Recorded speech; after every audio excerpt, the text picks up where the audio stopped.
Hi, I'm Nicholas Johnson, and joining me today is Jim Newman. Jim, hello. Nicholas, thank you for asking me to join you. I really appreciate it. Thank you for coming on. And we're here to talk about Jim's recently published book. Jim is an ardent conservationist, a lifelong hunter, a firearms advocate. He lives in Ontario, near Huntsville, between Huntsville and North Bay, Ontario. And we're here to talk about That Dog Don't Hunt, which is a book that has just been published, 150 pages through Friesen Press.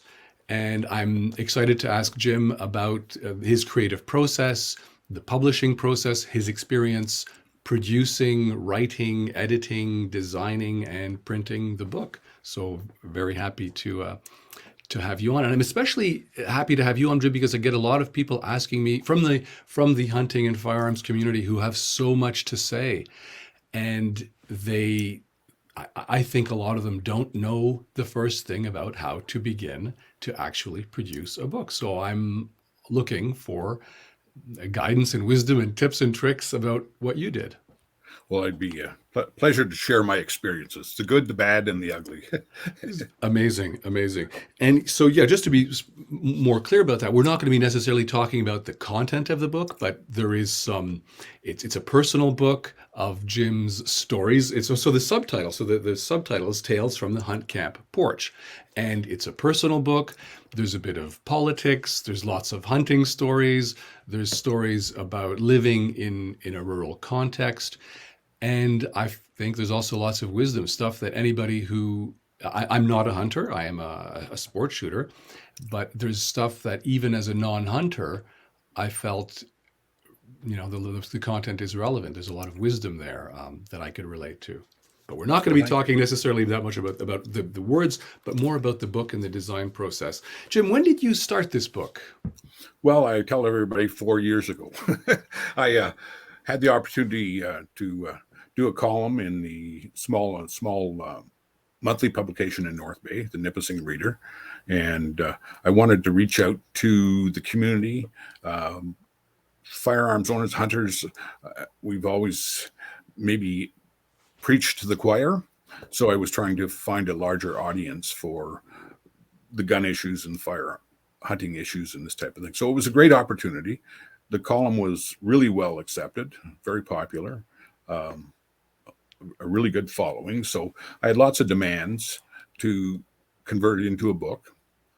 The COVID idleness or stupidness gave me that opportunity to do that. And I compiled about 3 years columns and enhanced those and come up with a book. The original working title was The Tales from the Huntcamp Porch. That echoed the name for the monthly column. And it was an interesting experience, frustrating experience, an enjoyable experience, just every gamut of emotion going. Um, And we're going to get into all that. So you'd say because it's interesting. You say that you started the book 4 years ago, but actually it's been in preparation for decades, right? We're talking about your life experience oh, as a absolutely. hunter. Yes, yes, yes. But do you remember the moment that you decided, I want to publish a book?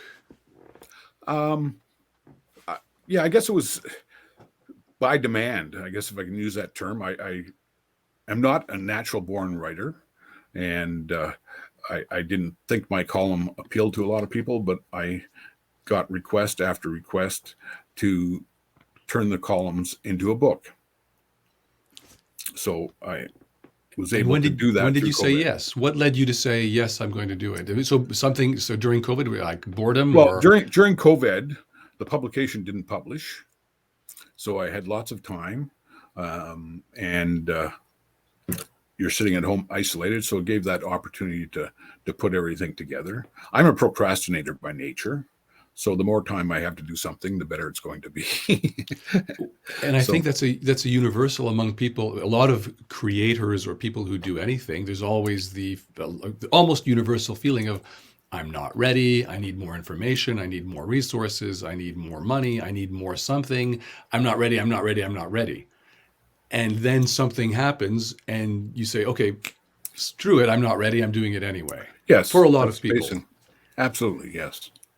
So I submitted a rough draft to a number of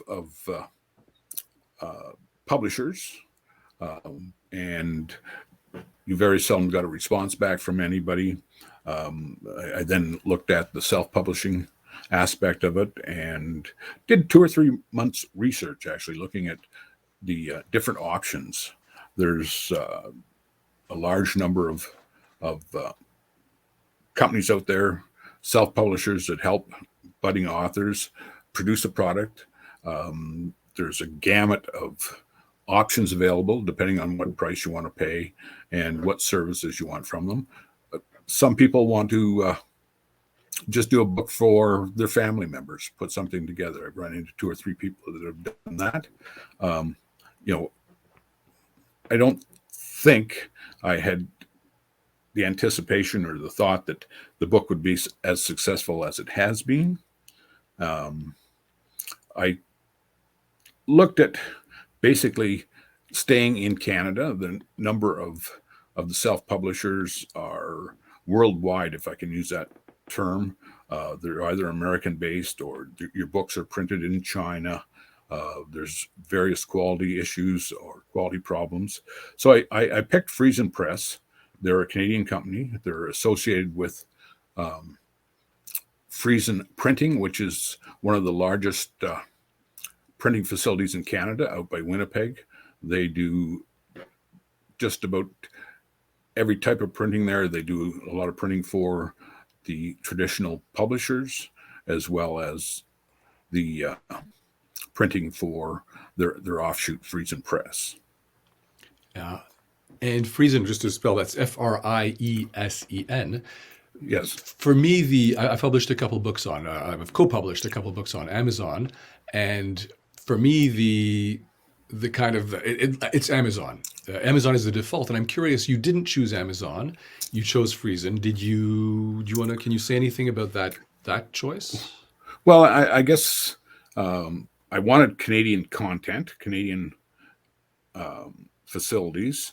I really hadn't anticipated online sales, internet sales. My focus was to produce a book and then market it locally in my sphere of influence. And so I wasn't that concerned with using Amazon or any of the online processes that are out there. Okay, so that's because this is what I love about this. I'm learning so much here because, again, for me, the default is Amazon. Like I had never heard of Friesen Press until I saw your book, and it's interesting. You came at it from a completely different perspective and didn't actually consider Amazon. For you, you wanted a local and support, I guess, a local company. Yes, and I guess my vision of the book was something that was going to be not necessarily a financial success, but something that was going to appeal to a broader audience than what the title might indicate. You know, it's basically, you said it's not a hunting book. It's a book about human nature, Mother Nature. There is the odd political gun rant in there to balance it off, but it was to try and reach a larger audience and get those ideas of what the hunting community is about and firearms community is about out to people that normally wouldn't listen to that, if I guess I can use that term. Mm-hmm, mm-hmm. And did you have those kinds of your inner critic? Oh, no one's gonna care. Nobody's gonna buy it. It's whatever. Some excuses and reasons why this is a bad idea. That kind of inner demon, inner Well, saboteur. yeah. No, actually, I didn't. Good. Maybe I shouldn't say I didn't. I didn't look at it from that aspect. I wanted a marketable book. I did a tremendous amount of market research, and to see that it was going to be a viable effort. I didn't want to go and print a book just for the sake of saying, you know, I got a book printed and it's sitting on a bookstore shelf someplace. I wanted to reach out to people. So in that aspect, I submitted the original draft, I guess, to a number of publishers, And I guess if I can read the response from, or partial response from a Friesen Press editor's manuscript evaluation. You can send your manuscripts out to various publishers, and they will have a critic look at it and come back with their ideas, or whether it's markable, whether you should go back and close up your computer and not bother. But this impressed me, I guess, is if I can quote, this is from one of their manuscript evaluation editors. I definitely think there is a market for this book. I enjoyed this book. I'm not a hunter, and I'm pretty squeamish about the whole gun idea. Most importantly, the stories are predominantly focused on the family and the social aspects of hunting. And I laughed out loud through some of the chapters. So that validated it for me. It's very interesting. Did and what strikes me about the book also when I got it, so you sent it to me by mail. I'm just going to hold up the package that it came in. Came up in a package like this. Right. Yes. What struck me about it as a guy, again, my experience with self-publishing is a couple paperbacks on Amazon that actually Christopher D'Armani, through his publishing company, he actually did all the design, the layout, the Amazon, that angle. I'm not familiar with how to do that, but what struck me about your book is I'm going to try to bend it, like it's quality. It's a really hard cover. The paper is very nice. It's nicely printed. When people think, I don't know if it's still true today, but self-publishing, for anybody who has a concept that self-publishing is second tier, I would disagree with that. This book shows that is not the case. It's there's nothing in this book that to me looks like it's second tier. And I'm also going to show here, try to get that on the camera, the leaves you've got on the inside pages. You've got that leaf pattern. Yes. Which is interesting, and it's on a cream paper, like an off-white. I'm sure you have the exact specs, but it really feels and looks like a high quality book. Did you?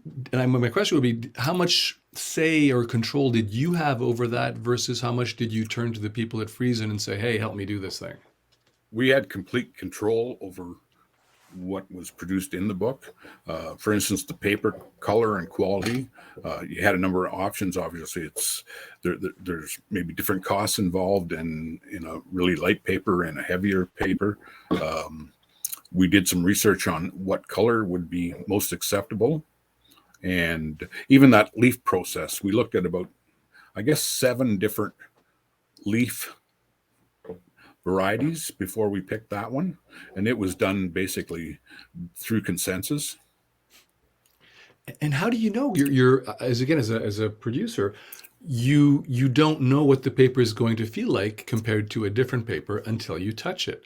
You don't Right. know what the leaves might look one way on your computer screen, Yes. but they can look a completely different way when Yes. they're on the paper. And how did you work with that?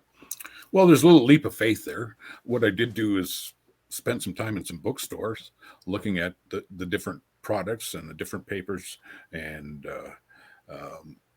the different layouts, the different type of print, and the different fonts, I guess, if that's the correct term. So yeah, there was a lot of background research went into the whole book as far as picking out the font and picking out the paper and picking out those leaf patterns,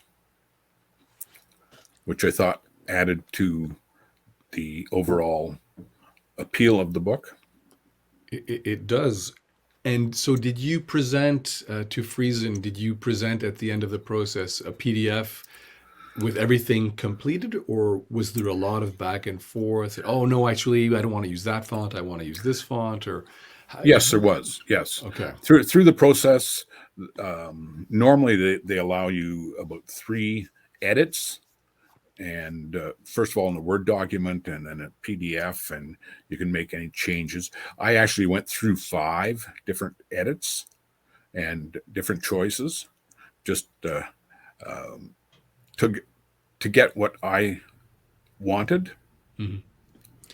because also what people, unless you're in this sphere, what people might not realize is getting the words, like writing the book is just a small part. Once you have all the words in the right order and the sentences and the paragraphs and the sections and so forth, that's just part of it. Then you have to get it on the pages, and there's different sizes of books, and as you're saying, different types of typefaces and different line spacings, and how are your chapter sections are in diagrams. You also have some diagrams and artwork. I've got to thank my wife. She did the sketches, which we thought would enhance the overall concept of the book. And so there's so much that goes into producing a book. You can just ship it and here's my words, publish it, any old how, boom. You can go that way. Yes, you can. Yes, there is also. But it wasn't the way I wanted to go. Right. Okay. Wanted to my background is in marketing, and I wanted a marketable product. And how long, in terms of timing, would you say it took to choose the typeface and the line spacing and lay out the artwork and all that kind of post-writing stuff? Well, your contract with a self-publisher usually runs a year. Okay. There was some COVID issues, but I ran just about 14 months until I got what I wanted. Did they charge you extra for that? We discussed that, yes. Okay. But there were delays caused by COVID as well. Okay, and so there's a charge. Can you give a ballpark figure? Is this hundreds of dollars, thousands of dollars? How much does it cost for this process? The self-publishing process, it's a wide variety of products that they offer you and services that they offer you. You can get a book published, printed for under $1,000, or you can spend $8,000 or $9,000, depending on what services you want from them, what the quality of materials and this type of thing, and the advice and help and the editing process that you asked from the publisher. Now, the other thing is, I guess I'll bring this up. I understand, I've been told there are 80,000 books, titles printed in Canada every year. So if you want to stand out in that market, then you've got to have something that is going to catch attention and be marketable. So, which I wanted to do. So there was even the title page or the cover page. We probably went through. Let's get that up here. About 4 different versions and 4 different copy or different versions of those versions. My background, we raised a number of beagles. We had about 6 beagles ourselves, and I wanted a picture of a beagle on the cover. We could not find one in our photo books or on our cameras, so I ran a contest with 3 or 4 of the Beagle Breeders Association across Canada, offered a prize for people to send in pictures of their dog laid out on a porch. Mm-hmm. That dog is actually from Nova Scotia. They won the contest.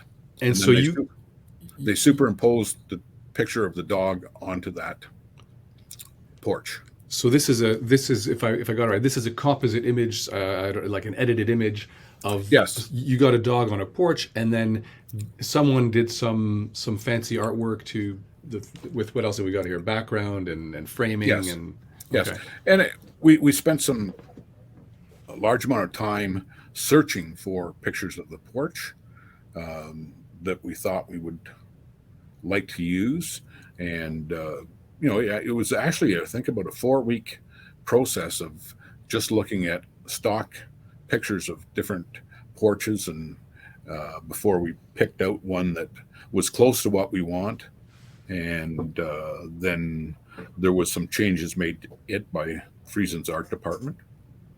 It's and again, just to show the other side, you can a person who wants to publish a book can mock up a cover page in black and white in Microsoft Word and publish about 10 it minutes. In 10 minutes and publish it on Amazon for $0. Or you can go through this type of approach where you have the help of professionals, fairly large professionals by the sounds of it, who will help you and guide you and offer input and advice. Were they ever at Friesen, in your experience, were they at all pushy and kind of Oh, recommending you? absolutely not. No, Not okay. no, no. They were really good to deal with. Great people, lots of advice, lots of help. My only issue was I'm a morning person. I start work about 5:30, 6 o'clock. They're located in Victoria, BC. Okay. So it was noon before if I had a brainwave at 5:30 in the morning, it was noon before I could contact them about it. So there's always that's the world. Yeah, Canada has what, 3.5 time zones, Yes. and also just to state, I'm going to state I have no association or affiliation with Friesen Press or with Amazon. I'm completely independent. I'm not getting any. This is a completely independent project. I just want to Yes. state that the who designed the cover? Actually, my wife and I and Friesen's, we picked out a stock cover and then changed it considerably. Um, Judy and I picked out the font that we wanted to use, Okay. and so it was a collaboration. There was, I think, I was telling you, there was 4 different versions of a cover that we started to use, and then there was 4 different versions of the actual one that we chose. And You know, so, to get the, if I can point it, to get the right light back in behind that dog and get the shadows where we wanted them. and did you do that on your computer, or did No, Friesen no, do? Friesen's did Okay, that. so you're going back and forth with them, saying, I want more lighting, I want the shadow a little higher, I want Yes. that's a whole other Yeah. process. Someone who knows how to do that What they're doing. themselves would have Yeah. a different process, and that's Yes. okay. So working with a professional designer based on a composite image, and you had it sounds also like you had a very specific idea of a porch, or at least I'll know Yes, it I when did. Yes. I'll know it when I Yes. see it. Yes. I wanted the book to be consistent flavor from front cover to back cover. And I'll just show So, the back cover as well. So the front and back. you know, that included the color choices, the types of fonts, and the color of the paper all the way through. Yeah, and I'm also noticing now that you mentioned that, I never would have noticed that before. But there's the back color, the side, the jacket color, Yes. and the front. Yes. Okay, and so all these things are, again, when I would not have even really thought of that until in fact, I've had this book now for a couple of weeks, and I hadn't noticed that. Like, I had my eyes had picked it up, but it wouldn't have been able to articulate that. All these things to think about Yes. in Yes. the design process. And I guess I have a management process of consensus. I think we've talked about this before, but I sent out a rough draft of the book itself to 3 different focus groups, and then I sent out the cover. The focus groups actually had input into what the title was going to be. I gave them a choice of, I think, 6 different titles, and then went with the title that resonated with everybody in the focus group. So What was that like, as opposed to just being the more dictatorial approach, or self-driven approach? I'm going to do it my way, and the hell with everybody else. yeah, it's sometimes against my nature. My wife always says there's only 2 ways of doing things: my way and the wrong way. But so, yeah, to rely on them, I knew I had to do that because I wanted the book to appeal to the largest segment of people that I could get. For instance, the first focus group I sent out was strictly women of 3 different ages and non-hunters, to get their opinion of the book. And then the second focus group was a combination of men, women, and hunters. And then the third focus group was industry peers, writers, columnists, people from the gun community and from the hunting community. And the amazing part was that 100% of them said they would recommend it to a friend. So to me, that then indicates that you're going to have something that's marketable. That's glowing recommendation. Are these the people in the focus groups? Were they all people you knew personally? No, I tried to avoid that, or I tried to avoid anybody that had been exposed to my column. and picked individuals right across the country so that there was a balance there. I didn't want to be uh, have them influenced by my column. And And I was one of the people in I guess in one of the yes, focus groups, and you yes, sent me a draft copy and invited comments, and yeah, I thought that was yes, it had never really occurred to me it would not have occurred to me to do that. And then in hindsight, I realized, well, geez, that's what people call, I think they call it social marketing. In other words, you're getting buy-in for the project and raising awareness about the project and creating potential fans in the design project, and you're in fact investing people in the success of the book upstream. yes, Was yes. that tactical, or was Yes, it that was actually. okay? Yeah, yeah. Okay. It was. I'm background in marketing, and I always in marketing. I said the whole purpose of marketing is to create raving fans, and that's what I wanted to do through this process is to make the book as appealing to everybody across the spectrum, male, female, hunters, non-hunters, as I could. Um, I approached this thing probably more from a marketing aspect than I did from a writer. Like I keep telling everybody, I said I my background and my enjoyment is in marketing. Uh, I'm just very fortunate that I ended up with a great product to market. So that was the whole purpose And of I'm this thing. also so that creates also another distinction for me that I'm just going to raise here, that there are different motivations for publishing a book. Someone might say, I got this stuff, I just want to put it out there. Some people might say, I want to make and it might sell 0 copies. You don't care. The Yes. point is not to sell. Someone Hmm. else might have a project that they actually do want as a commercial success. They'll Yeah. follow a different process, but there's all sorts of different motivations, and those different motivations can lead to a different process, a different product. Was that accurate? Yeah. Pretty well. Yes. I did it as a make work project. I guess I thought in my leisure time that if I had a product, a book, I could do the circuit and sell the book and chat with people, and it would be a social event. And so yeah, my focus was more on the meet and greet and being there, chatting with people and getting them to purchase a book. And I'm realizing also even upstream. So in the production process over those 4 years that you were developing, designing, editing, had a chance to build in those interactions. And I'll ask the question now, since once there's an actual physical product, what are you doing now? What's changed for you now in terms of that social interaction? Oh, okay. I'll make this comment, I guess. Through COVID, there was an actual paper shortage in Canada, if a person can believe that, the land of trees and water. We had a paper shortage. So I started expecting my delivery of my books, printed books, in last July.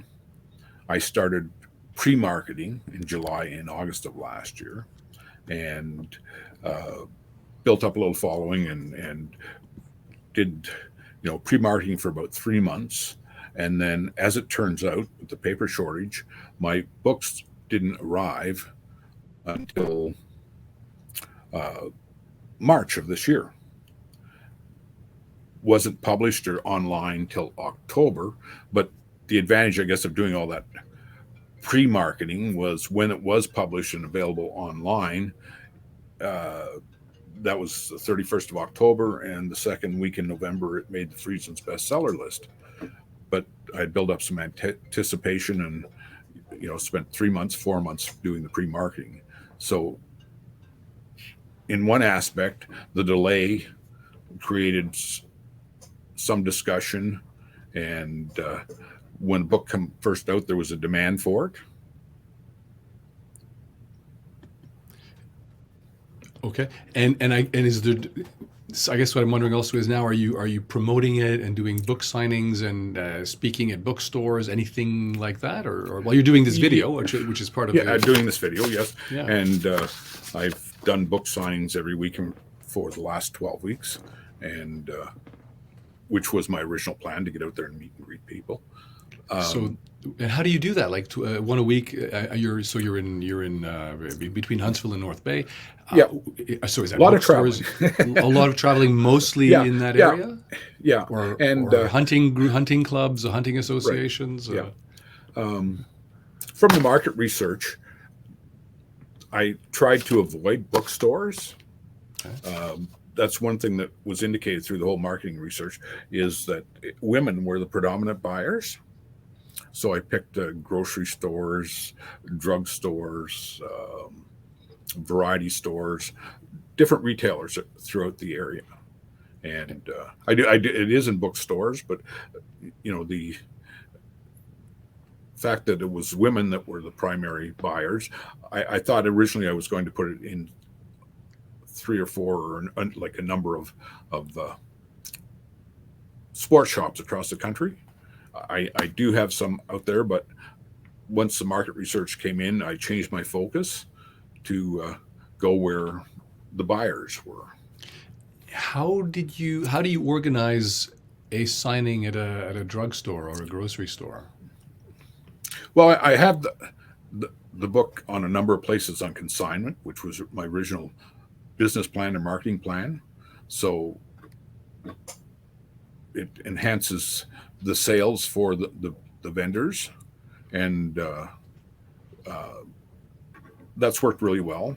They're Can you quite walk me through happy. can you walk me through the mechanics though? Do you see the manager, and are you sitting in the front lobby, or how do you how do you even yeah how do you set that up? I guess is Okay, the I guess logistics. that's the advantage of a small community. Over the years, 30 years, 35 years, 40 years of being in business here myself, and I built up a number of contacts. So it was fairly easy to walk in and say, Joe from the food store, and say, Joe, I've got a book here. I'd like to put it in consignment. You'll get X number of dollars per book, and I'll do all the marketing. And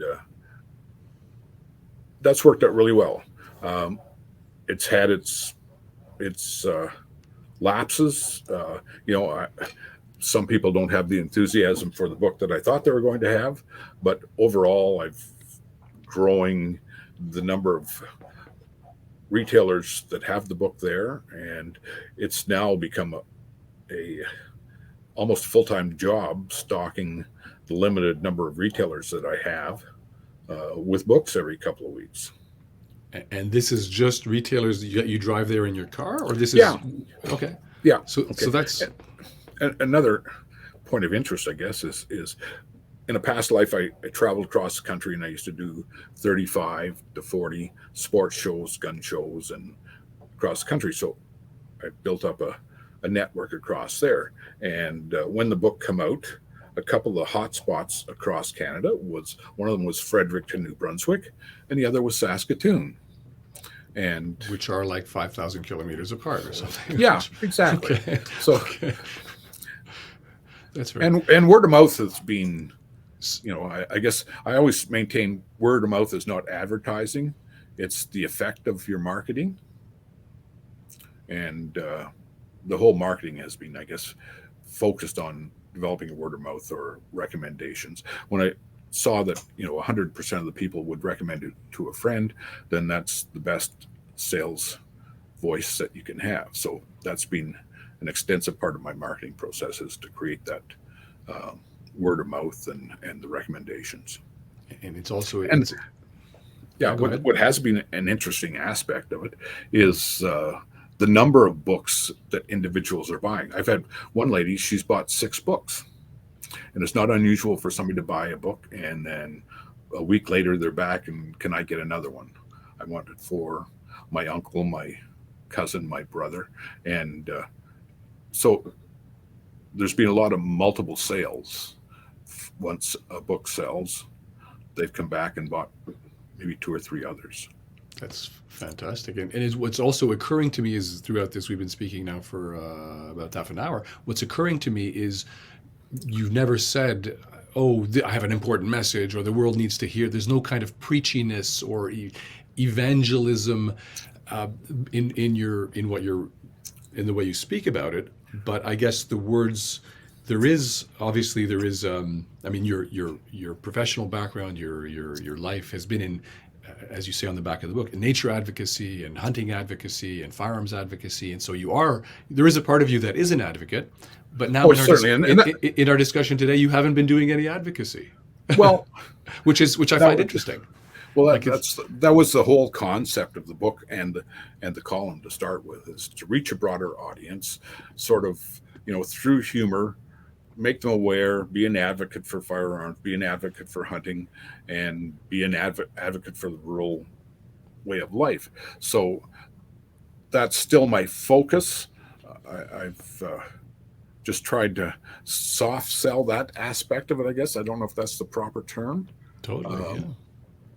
But that's the whole purpose of the book, is to reach out and educate non-hunters, non-gun owners, that we're not angry old men. Right. Or yeah. I mean, yeah. Speak for yourself. No,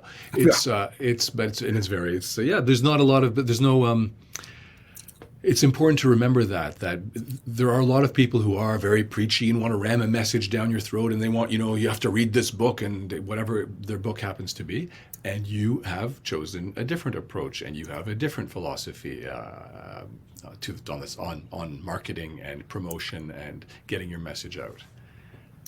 And I think thank you. that also occurs to me in reading the chapters, that I don't feel like you're trying to ram a message down my throat. You're sharing tales from the Sharing the Huntcamp stories. Porch. Yeah, Yeah, yeah, you can draw your own conclusions, and hopefully it enlightens you to what hunting is actually like, what gun ownership is like, and the way of life that goes with it. and also you're very transparent. In the very first chapter, you say these tales are often embellished and exaggerated, and what you hear one year, the tale has somewhat morphed and changed the next time you hear the story. And so Absolutely. there's, like any kind of oral tradition, there's the myth, right? Myths and legends as much as facts.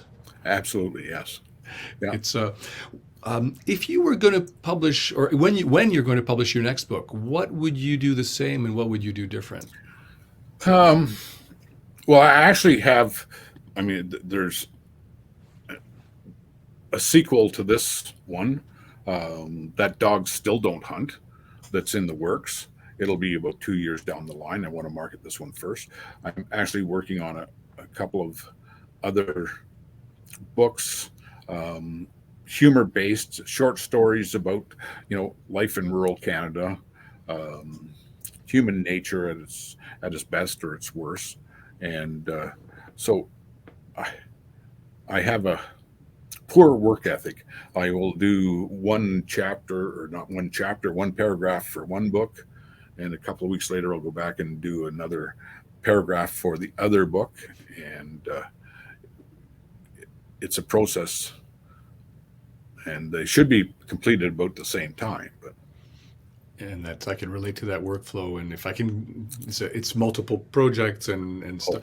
And in terms of things about, would you consider using the same publisher, a similar design, a similar focus groups? Would you plan to redo that type of thing?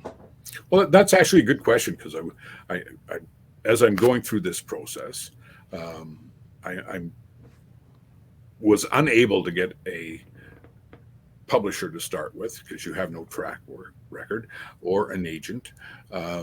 So I think for the next process that I will try the traditional route, try a traditional uh, publisher, because I have a track record, and that may be a possibility, and it may not. I may have to go back through self-publishing.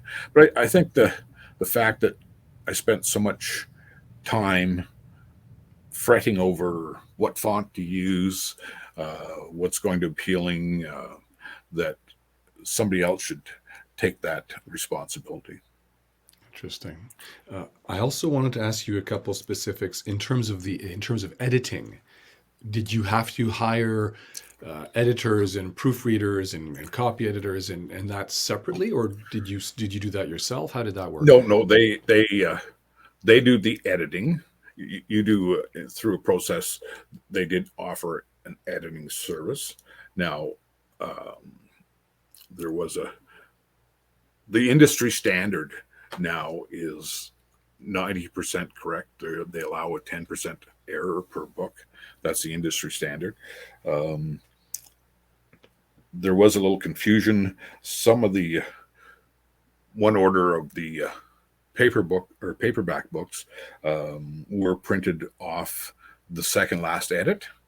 So there are more errors in it than there are in the other one. So now it's a process of I've got to go back through those and re-edit them myself to find the changes. Right. And back to that also, occurring to me, the distinction again between Amazon, it's a self-driven process. You can hire people to do your cover and your Yes. editing and so forth, Yeah. and you can update if it's the electronic version. You can update the electronic version, or for print on demand, that will also get updated. And it might be a lower cost, or you can go the route you took, which is buy a package, and then all those services are included in the package. Or it's more like you were explaining. You have different tiers of I guess a bronze, silver, gold, platinum. You have Basically, yeah. for different You costs. pay for the services that you're going to utilize. Now, as we talk about authors, I didn't realize it was till I started this process that there were as many people wanting to express their thoughts in a book.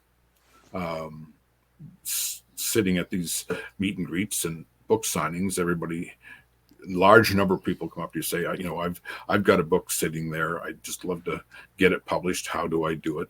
Children's books, romance novels,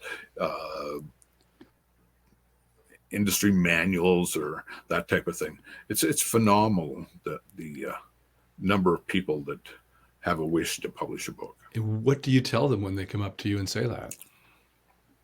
Well, I explain that the whole situation is that there are a whole gamut of self-publishing available to you out there now, which gives you and myself an opportunity to publish a book that a traditional publishing house wouldn't take. So it gives us as authors that opportunity to get what we want to say out there. As I said, I'm told there's 80,000 books published, different titles published in Canada a year. So there's a lot of competition out there, and to stand out in that market. And again, I was talking to one lady. She did a family history, very, very nice book. She got it, spent a lot of money, quality paper. She had 10 copies that she distributed through her family. And, another lady I spoke to does a promotional speaking tour just locally. She's self-published and just buys her books on demand. She buys 10 books at a time or whatever, and take those around with her as she's speaking. Last weekend, I talked to a doctor, a lady doctor in Toronto. She was at the book signing, and she's done a children's book with illustration. She had one of her patients do the illustration. So we spent about 15 minutes sitting there discussing the options that she had. And she contacted me, and I gave her some contact information for people to speak to. So I don't want to say it's a vanity project, but people have something to say, want to do that type of thing, and they now have an opportunity that, say 20 years ago, 10 years ago, that they didn't have by using self-publishing. It's incredible. And I'm just going to put up on screen here the website for the book, which is TheGunBlog.ca. And I'm just going to scroll down here because I want to show the award. This is you won the first 2022 National Communications Book Award by the Outdoor Writers of Canada. How did that happen? Well, I was telling somebody that accidents do happen. Actually, the book was Last December was submitted for the Stephen Leacock Award of Humor, and on about, I guess maybe early spring, it was submitted to the Outdoor Writers of Canada for their book award. And I'm very fortunate that and pleased and excited that I won the award for their book of the year. Well, congratulations. So, and just to reiterate, you submitted it. Yes. You nominated. Okay, so that's important to do. Again, part of part of a savvy marketing plan is knowing where to submit and raise the profile. And that medallion on the webpage looks really good. It does, yes. And I'm going to go. Pardon me. I said, and I'm proud of it. and good. So you should be. I'm going to just show also the range of options for buying. So again, TheDogDon'tHunt.ca. You scroll down and you can order right on the webpage. Different formats, paper formats, digital formats directly from you. If we order direct, yeah. Yes, from me, I'm just offering the soft cover books. Okay. Now, keeping in mind the environment, they're shipped in recycled cardboard and recyclable cardboard. It costs about 60 to 70 cents more to do that than it does to send them in a plastic envelope. But they've got to go out in something that's recyclable. Very interesting. So it's from start to finish. You cared about it. So it was not just printed. I don't care. You actually care about every step of the way. Absolutely, yes. Yeah. Yes. Yeah. Is there anything else that we should cover that we've left out? I think we've covered just about everything. Is there any other questions that you had? I'm sure some will come up, but I think we can leave it there for today. Again, Jim. You know me, I can sit here for hours and hours and hours. But you're not the only one. Again, like you were just saying a second ago, there are so many people who have a desire to express themselves, to write something, a book, who have a book inside them, who never actually publish it. So that's why I have a tremendous respect for people who actually get it done, and I'm very thankful to you for having. Well, thank you for inviting me, and I just like to make the comment that I'll do a commercial for you. I really appreciate your efforts at the Gun Blog, and hope you can keep those efforts up for a long time to come, because you are, I keep saying, the voice of reason in the firearms community. Well, thank you very much. I take that to heart. Thank you. Jim Newman. We'll say goodbye for now then. Say goodbye for now. Thank you. Right. Thank you very much for having me. Bye-bye.